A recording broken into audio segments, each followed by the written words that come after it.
unang panahon sa kalangitan ng Pilipinas. Namataan ng malaplatitong bagay na hindi nila malaman kung ano. All the love we shared back then, I will search the whole universe until the stars whisper in my ear that Yun mismo ang sasakyan na nagdala sa akin dito sa planet Earth mula sa aking planeta. Halos 300 taon na akong naninirahan dito. Nasanay na akong makibagay sa planet Earth. Kaya sa magnetic field at tubig, hindi na ako affected. Lahat ng senses ko, gaya ng hearing at vision, ay 7 beses na matalas kaysa sa pandaman ng mga tao. Sanay na rin akong mag-isa, kaya ayos lang sa akin.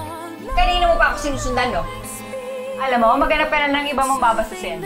Huwag ako dahil hindi ako magpapa-apekto sa mga ganyang klaseng tao. Diyan ka pala! You don't know me? Dapat ba kita makilala? Di daw ako kilala. Alien? Anin mo ang ganda kung sadya ka namang boba. Grabe naman. Ang harsh naman ng mga to. Kaya iniisip ng mga tao na walang laman yung utak mo kasi nga hindi ka pumapasok. Kailangan nating pabanguhin ulit ang pangalan mo. Hayaan mo, sige, kakausapin ko ang direktor mo para bigyan ka ng isang study break at makapasok ka. Kapitbahay ko yun Talaga? Magkakilala na kayo? Oo. Chavez! Hi, Sir Chavez. Steffi. give to me a blessing from above. Kasi diba, simple yung grade mo dito. Kung kapitbahay mo, mas okay, chikahin mo para ipasa ka. Present, sir. Teka, wala ka pa naman sigurong nagawang atraso, no? Sa bagay, nung isang linggo pa naman lumipat, wala ka pa naman sigurong nagawa. Yun nga yung problema eh. Mukha kang mayaman, ah. Fairness. Actually, mukha kang estudyante. Kaya kung ako sa'yo, gagamitin ko na lang energy ko sa pag-aaral, hindi yung nangsustok ka ng mga artista dito sa elevator. Yung may sense naman, no? Ang mga di ko nabanggit, please step out of my class. I don't allow sit-ins.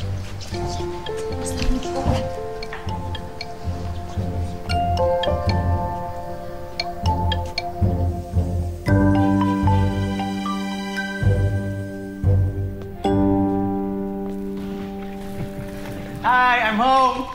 Bakit ngayon ka lang? Saan ka ba galing? And hello to you too, Dad. Binisita ko lang si Steffi saglit. Inuna mo pa talaga ang babae kaysa sa pamilya mo, no? Ma naman. Hi, Ma. Ma naman.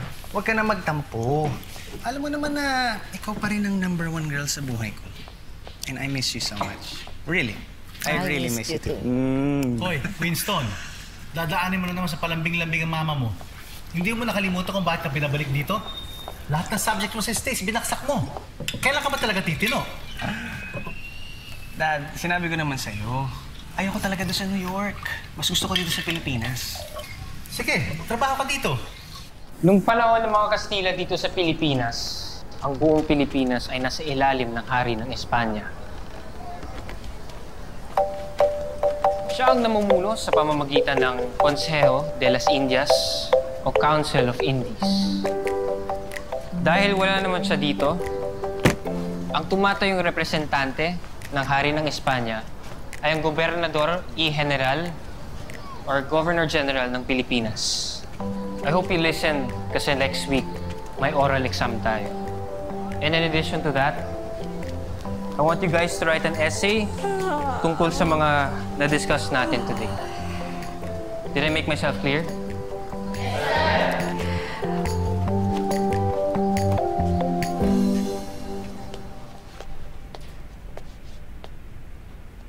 Winston? Hey! How are you? Good. Good to see you. Welcome home, man. Thank you, thank you. Emma? Hi. Dad. Ano ba talaga plano sa buhay mo? Nandito ka na rin lang. Bakit hindi ka magtrabaho sa ating kumpanya? Jackson, bigyan mo ng trabaho sa kumpanya natin. Okay, Dad. Welcome home, bro. Yeah, welcome home to me. Dad, could you give me a break? Maybe a few days, a week? Baka magbora lang ako. Karating ko lang, Dad. Hindi. Bukas mismo. Okay.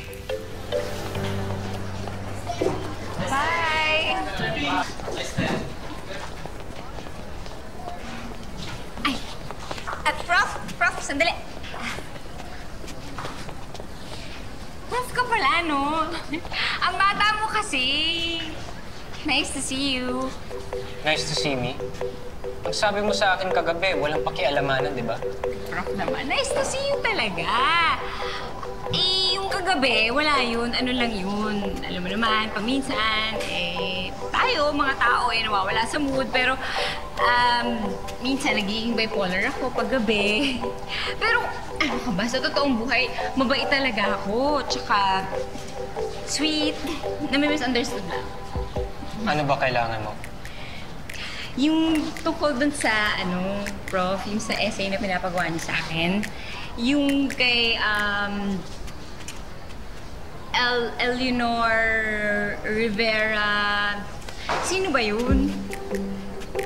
Medyo mahirap kasi tsaka mahaba. Alam niyo naman ako, busy ako, di ba? Pag artista, alam mo na, maraming taping, shootings. Tapos meron pa akong commercial, pictorial. Tapos may ribbon cutting, gracing ng road widening, ganyan, di ba? Kaya, kung okay lang sa inyo, Prof, dalian niyo na lang. Feeling ko talaga, fate na pinagkita tayong dalawa, pinagsama tayong dalawa. Kasi, alam ko, matutulungan mo ako. Pag tinulungan kita ng isang beses, may pangalawa pa yan. Pangatlo, pang-apat, pang-lima, pang-anim. Di naman pwede yun kasi unfair sa iba. Kaya sorry na lang.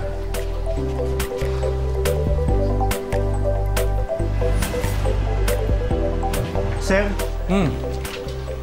Siya si Winston, ang bago nating trainee.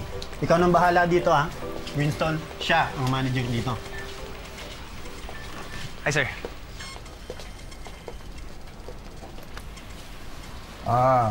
Ikaw pala bagong trainee. Ito, Desmo.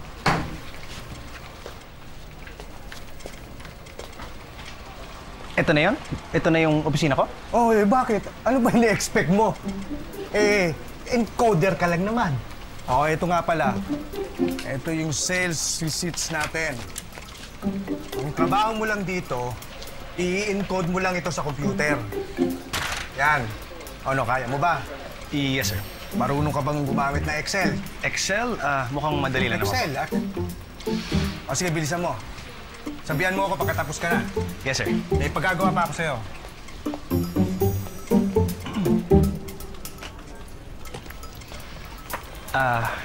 Winston nga pala. Ninyo. Hello, Ninyo. Winston. Brian.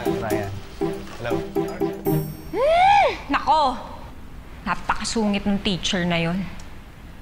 Tsaka, slave driver pa, ha? Slave driver! Oh? Hindi gumana yung charms mo? Walang effect, girl.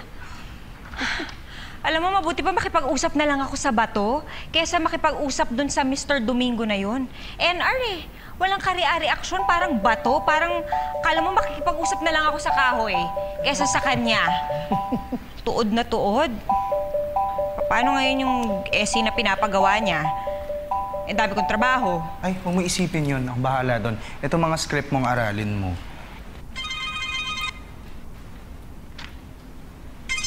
Steffi, si Winston. Ay, akin na. Hello, Steffi? Hi, Winston.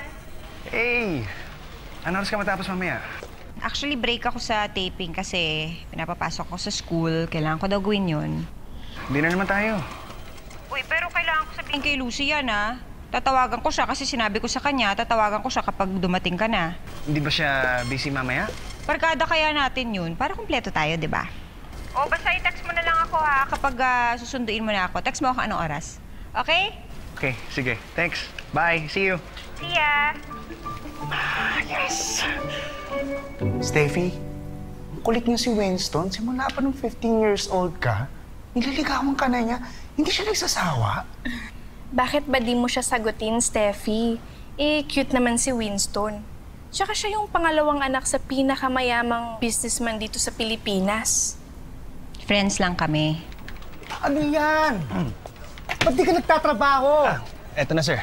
Kabago-bago mo. Tsaka, Hindi ko siya type. Eh, sino type mo? Kapitbahay mo?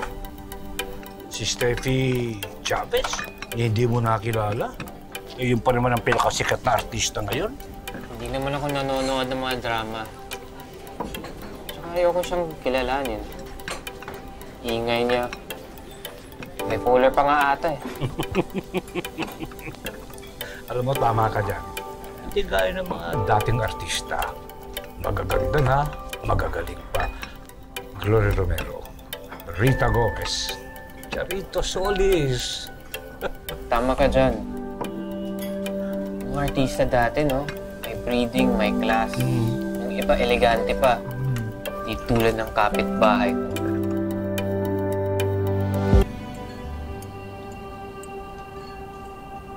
So, hindi ka na babalik ng States? Alam niyo naman na hindi talaga ako magaling sa pag-aaral, di ba? Oo nga, alam mo, dito ka na lang.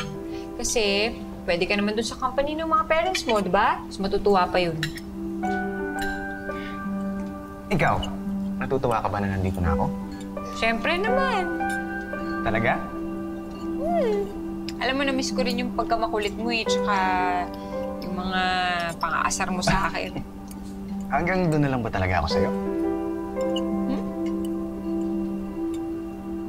Kumusta na pala ang law firm mo? Oh, well, maayos naman. You see, lahat halos ng kasong tinatanggap ko, puro pro bono. I prefer it that way. Maligaya ako doon and I survive. Kailangan mo nga pala ayusin yung death certificate ko. Akala ko, every 10 years tayo magbabago. Eh, wala pang 2 taon tong pagiging professor mo. Ay, may problema ba? Walang problema. Wala. Pero ito na yung huling beses, Mr. Jiang. Uuwi na ako. Parating na yung comment na matagal kong inihintay at yan yung magiging daan ko para makauwi na ako. Wow. Nakakabigla ka naman. Nasabi ko to sa'yo dahil ikaw lang ang kaibigan ko dito. Salamat sa lahat ng tulong, Mr. Jiang. Maraming salamat.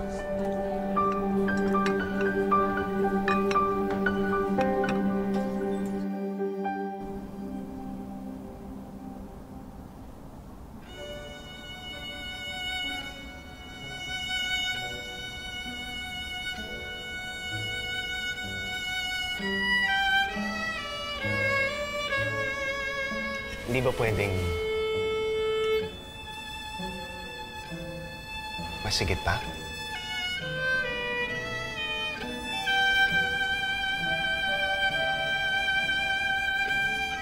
Lucy, total, nandito ka naman. Ikaw witness, ha? Magpo-propose ako.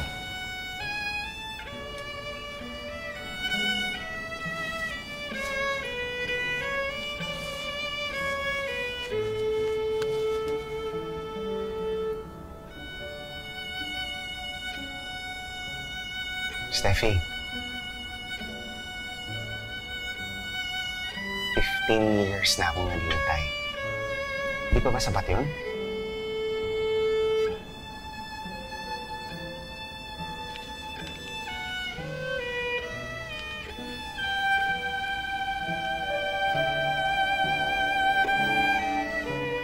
Magpakasal na tayo.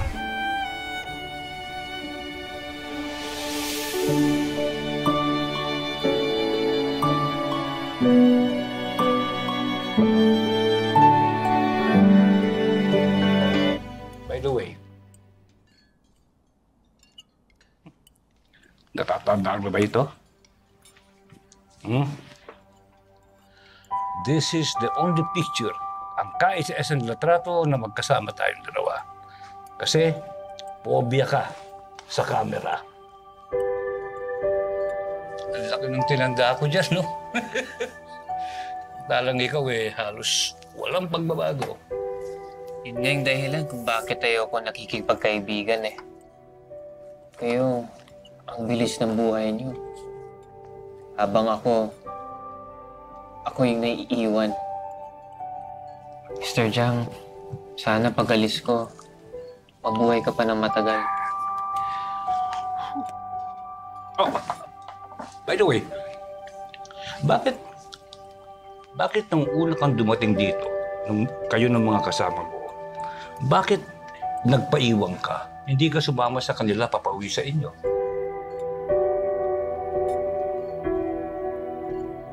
Karoon kasi ng aksidente. Dahil doon di na ako nakauwi. May isang babae na... Sino naman yung babaeng yun? Siya ang unang tao na nagregalo sa akin. Regalo ko yan sa'yo. Ako mismo gumuhit niyan. Dumating ka kasi dito, lulan ka ng isang sasakyang panghimpapawid na hugis buwan.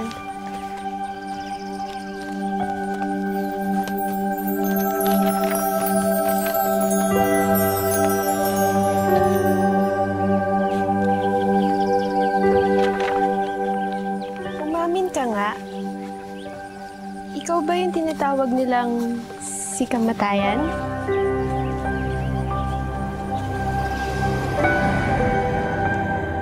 Siya yung una kong kaibigan. Akala ko, kung nawala siya, hindi ko na siya makikita ulit. So, nakita kayo ulit? Tutunga nga ka na lang ba dyan? Sumagot ka naman.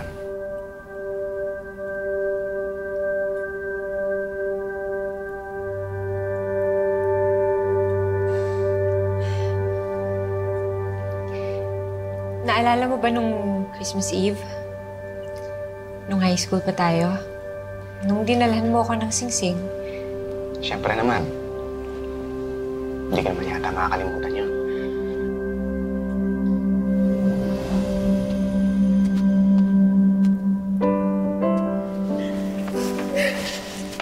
Baby, Merry Christmas.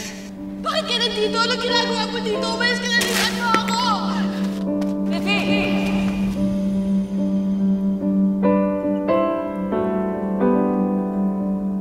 Hindi ko yung tinanggap ng mga panahon na yun. At hindi ko pa rin siya tatanggapin ngayon. I'm sorry.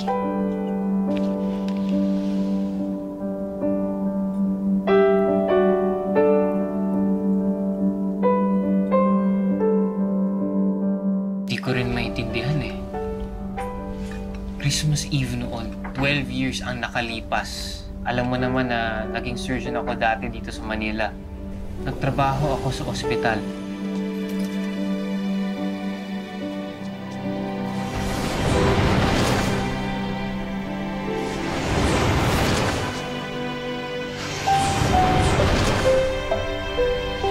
Yung unang beses na naranasan ko yun.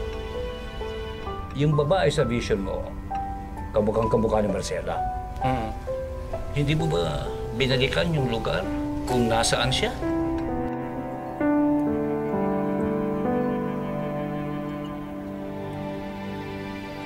Sanay na ako sa pagtanggi mo. Hindi na nga ako nasasaktan eh.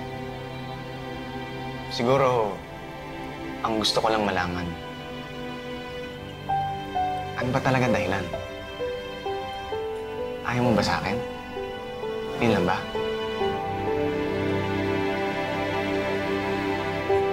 Naalala mo ba yung lalaking nagligtas sa akin noon? Naalala mo ba yung mukha niya?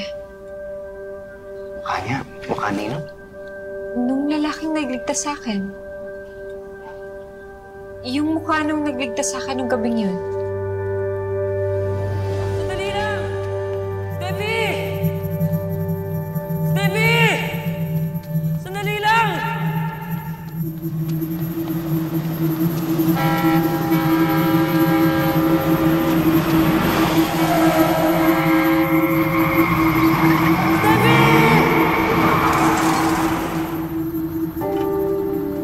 Steffi! Steffi! Steffi! Nawala! Nawala! Yung depression!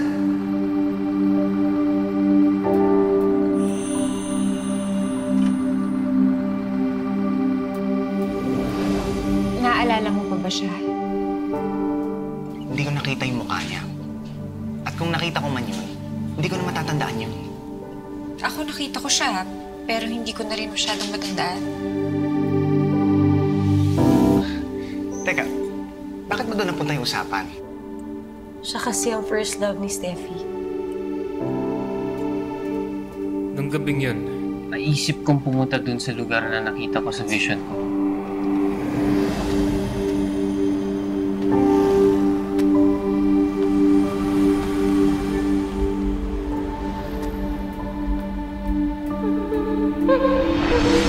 Sandali lang! Sandali lang!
Sino ka?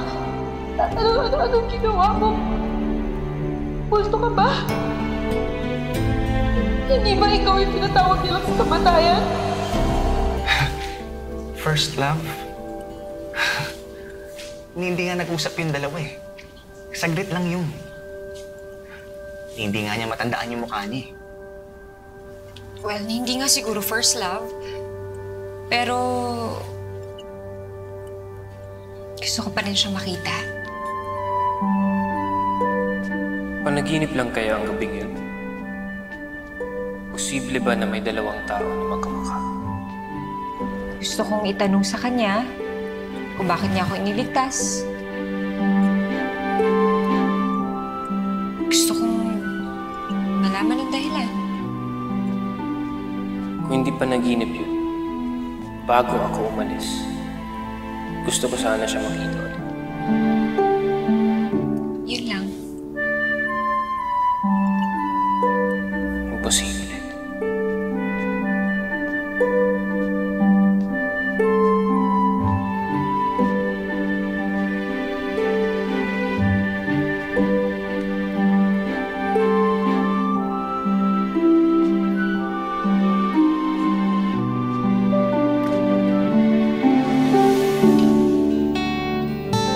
You are my destiny. Yes, you are.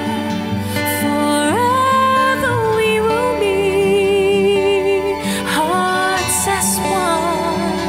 You are my destiny. Our love will always be something that time and space will. Our love. May tanong ako sa'yo. Ilang taon ka na? Ba't ko naman sasabihin? Ang sungit mo talaga, no? Ako kasi 30 years old na ako, pero baby face pa rin.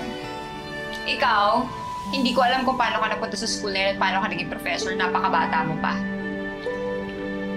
Basta ang alam ko, mas matanda ako sa'yo, kaya dapat wag mo ako sungitan. Katulad ka ng isang may gintao. Ano? Noong unang panahon, may gintao ang tawag sa mga biglang yaman o mga yumayaman dahil sa ginto at hindi dahil sa kanilang lineage.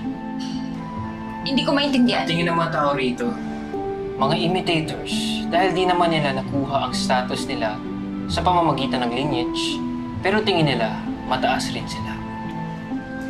Sa colloquial language natin ngayon, ito siguro ang tinatawag nilang feeling. Tinawag ba akong feeling?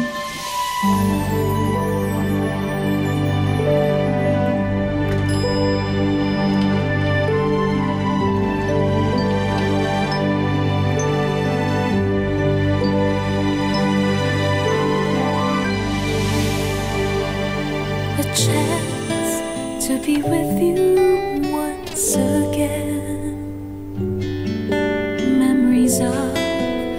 the love we shared back then. I will search the whole universe until the stars whisper in my ear that you're with me, my dear. You are my First love? Hindi ko masabing first love siya. Pero very memorable to sa akin. Ewan ko, pero I felt safe nung nandun siya. Remember yung babae ikinwento mo sa akin 12 years ago na nailigtas mo. I think I'll be able to trace her. Siguro kung magkikita ulit kami, makikilala ko na siya yun. Na siya yung nagligtas ng buhay ko. What I learned from 300 years of living in this planet is the concept of destiny. Siyempre, gusto ko siya ulit makita. Whatever's meant to be, will be. Bahala na, Tadhana. Gustong gumawa ng network ng isang special para sa'yo. The Steffi Chavez Special!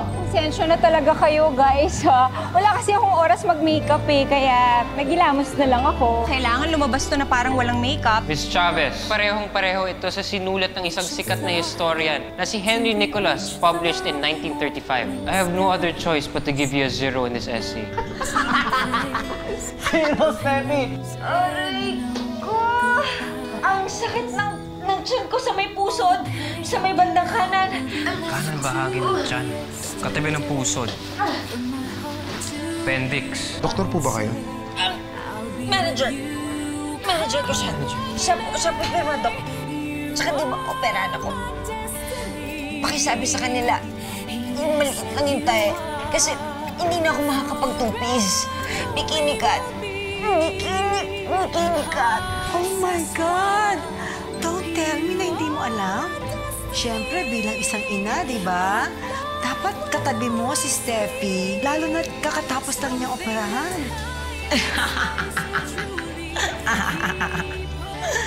Maang-maangan acting lang ako. But of course, alam ko yun. Mas makakabuti para kay Miss Chavez na maglakad-lakad para mailabas niya lahat ng hangin. At kapag nakautot na siya, pakisabi na rin agad sa... Sandali! Anong sabi mo? Utot? Never! Ha? Ang mga Diyosa na katulad ko hindi umutot. Sorry. Ano yun? Nurse, Nurse! Nurse! Steffi Chavez po umutot. Nurse, may si Mateo! Ay, talaga ba? Umutot ako si Miss Chavez? Umutot po si... Nurse! Shhh! Siya yung umutot. Siya yung umutot. Nurse, siya po yung umutot. Siya yung may appendicitis. Huwag ka nang mag-deny. Ang baho, ang lakas pa. Aminin mo, nakakahiya.